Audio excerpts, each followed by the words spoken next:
অ্যাক্সিডেন্টে মিথ্যা নাটক করে রাহিকে ফেরালো রাহুল। শুধু তোমার জন্য ধারাবাহিকে দেখা যায় কলেজে গিয়ে সবকিছু ফাইনাল করে ফেলে রাহি এবং কালই চলে যাবে ট্রান্সফার নিয়ে। রায়বাড়িতে ঢুকে সবাইকে জানিয়ে দেয় এই রায়বাড়ির সকলের দেওয়া গহনাগুলো রাহি ফিরিয়ে দেয় রাহুলের মাকে।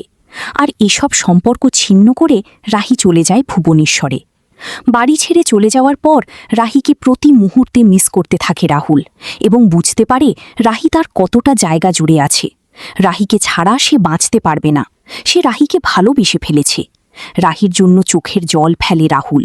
মিমো এসে রাহুলকে বলে যে ভাই রাহুল, আমি জানি তুই রাহি বৌদিকে কতটা ভালোবাসিস, সেটা কিন্তু তুই নিজেই বুঝতিসনি। খুব আপসেট হয়ে রাহুল মিমুকে বলে, কিন্তু ভাই এখন আমি কি করব? রাহিকে কি করে ফেরাবো? মিমু বলে, একটা প্ল্যান করতে হবে আমাদেরকে। এরপরে দেখা যায় মিমু, অনি এবং রাহুল সবাই মিলে প্ল্যান সাজিয়ে ফেলে। টুর্নামেন্টে যাওয়ার পথে অ্যাক্সিডেন্টের নাটক করবে। গুন্ডারা আক্রমণ করেছে এমনটাই নাটক সাজাবে। আর যথারীতি রাহুলের টুর্নামেন্টে যাওয়ার পথে রাহুলের সেট করা নাটক করে গুন্ডাগুলো রাহুলকে আক্রমণ করে। আর আহত অবস্থায় রাহুল হসপিটালে চলে যায়। সবটাই রাহুলের নাটক থাকে। অন্যদিকে মিমু রাহিকে ফোন করে সবটা জানিয়ে দেয়। রাহি ছুটে আসে সেখানে।